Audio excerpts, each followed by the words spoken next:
Alright, this is another video for RoofTopEagle.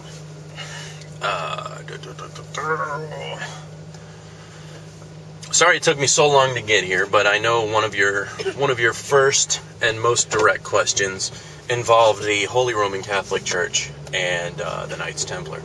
Now, when you speak of the Knights Templar, I assume you're talking about the Crusades. Now,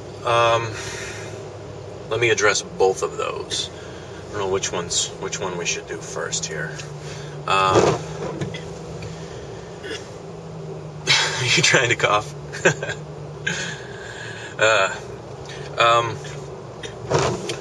What was the purpose of the Crusades?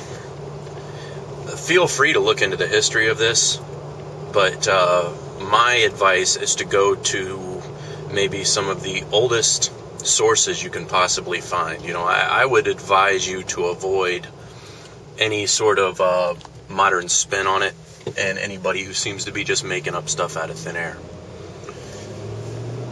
In the Bible, that is towards the end,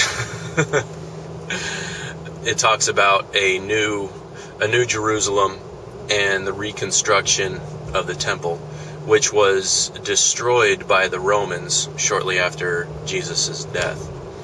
That's historical fact, by the way. There are records of the Roman campaign, and the whole thing was blamed on the Christians, because Christians were labeled as the terrorists of their time.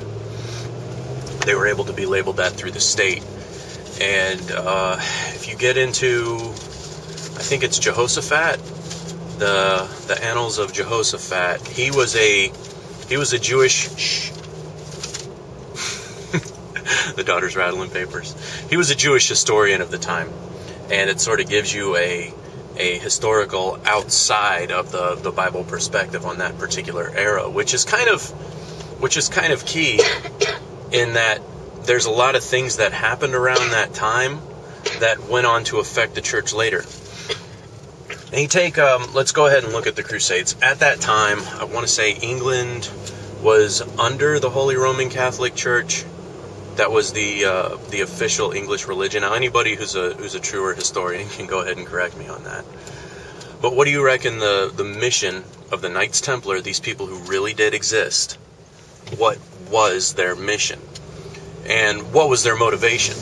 Let's start by what was their motivation. If you want to think that these were evil men, then, I mean, that's fine. I mean, history obviously judges these crusades harshly.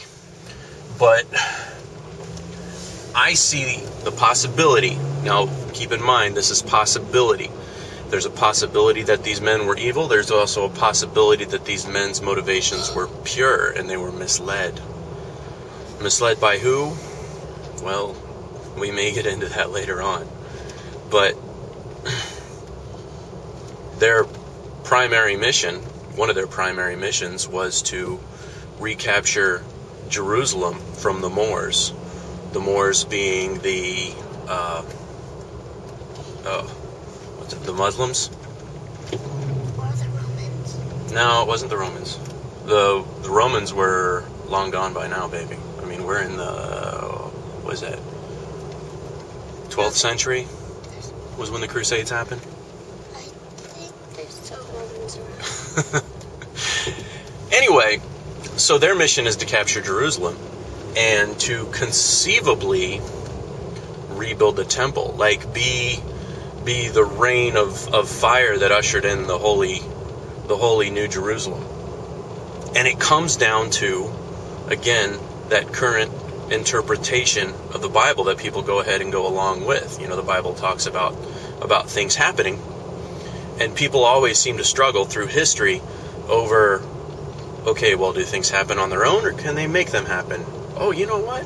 Maybe I'm the righteous hand, and I will be the vessel of, yeah. You're going to have to believe me when I tell you this, but you told me you wanted me to not mention any scripture, so the Bible has plenty to say about the people who think that they are the hand. Now, You also asked, I don't know if that sheds a little light into what the Templars were trying to do and to the reason why. The other stuff, now if you want to go to the allegory of King Arthur and the Knights of the Round Table, like, which would be a little bit before that, in their search for the Holy Grail, that in a way is allegory of the country trying to partake of the blood of Christ. Again, that's a whole other subject, one I'm not afraid to get into. But it'd be easy to go a million different directions at once. But I think would be more beneficial if we just stay focused here. Now, you asked, why is it that if you went up, now put the Knights Templar up on the shelf.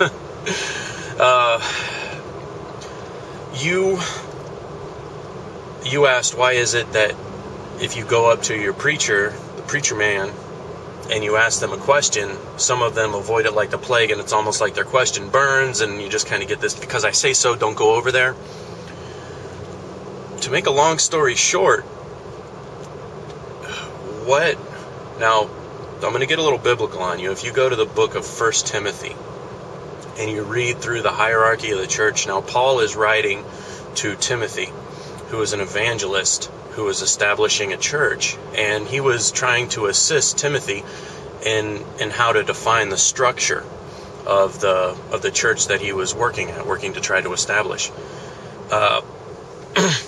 If you want to go to 1 Timothy, it talks about deacons, overseers, teachers, evangelists.